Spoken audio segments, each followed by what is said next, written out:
Ima moj drugar Zoran Šećerov, verovatno ga znaš, kolega tvoj, koji je rekao, evo, Lale u Zvezdi bio sve sam ekonoma.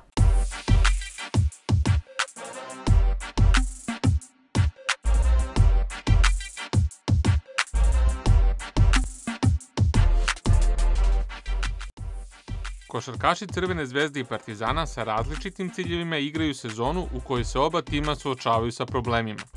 Zajednički sadržalac tih problema je novac, ali je priroda istih u dva tabora drugačija. Čovek koji je sa velikim uspehom radio i u jednom i u drugom klubu, legendarni trener Vladislav Lale Lučić, za novo izdanje magazina Produžetak izneo je svoje viđenje aktualnog trenutka dva ovdašnja velikana.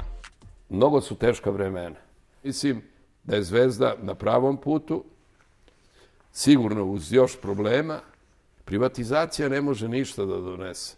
Možda nabrojimo nekoliko igrača koji su u jednom momentu doneli neki novac. Od, šta ja znam, Stojaković. Eto, Stojaković je bio prva jedna fantastična prodaja Crvene zvezde u Pauku, mislim da je otišao i tako. I to je bila fantastična para. Ali s tim parama od Stojakovića mogao je klub da živi maltene 2 godine. A sada od jednog transfera bilo kog igrača u toj sumi ne može da se živi maltene 1 mesec. Eto, to su razlike. Hoću da kažem da staviti klub na dobre noge, da zdrave noge, je veoma teško, a kad se stavi, vi morate da imate stalne prihode, stalni prihod koji će dolaziti.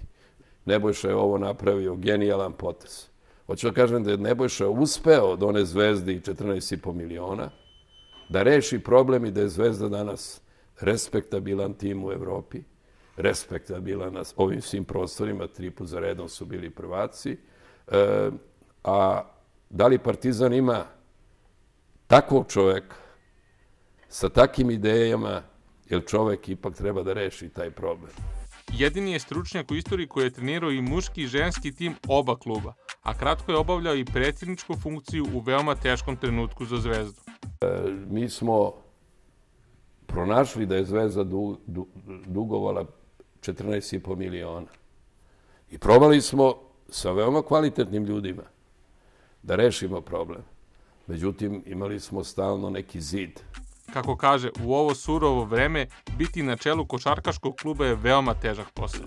Voditi jedan klub, to sam ja prvi put osjetio. Onog momenta kad uđete u kancelariju i okrenete telefon, to je već jedan trošak. Upalite svetlo, drugi trošak. Pustite grejanje, treći trošak. A to je svakog dana. Onda imate tim kome ako ne date 1 platu, pa ne date 2 plate, pa ne date 3, onda je to strašno mnogo. 1 plata i može, ali 3 plate strašno teško. Gde su sada ugovori toliki i toliki, iznosi toliki i toliki, uopšte to ne ulazim. Ali svako kašanje je veća glavobolja. Ima moj drug, jedan dobar, rekao mi je, sad kad si predsjednik, svako treba da ti ima manje rukave. Ja rekao, zašto? Pa svi će te vuku za rukav, za pare. Od stanodavaca, od cheerleadersa, od muzike, od zvučenja, od zapisničkog stola, mislim, to su troškovi strašni.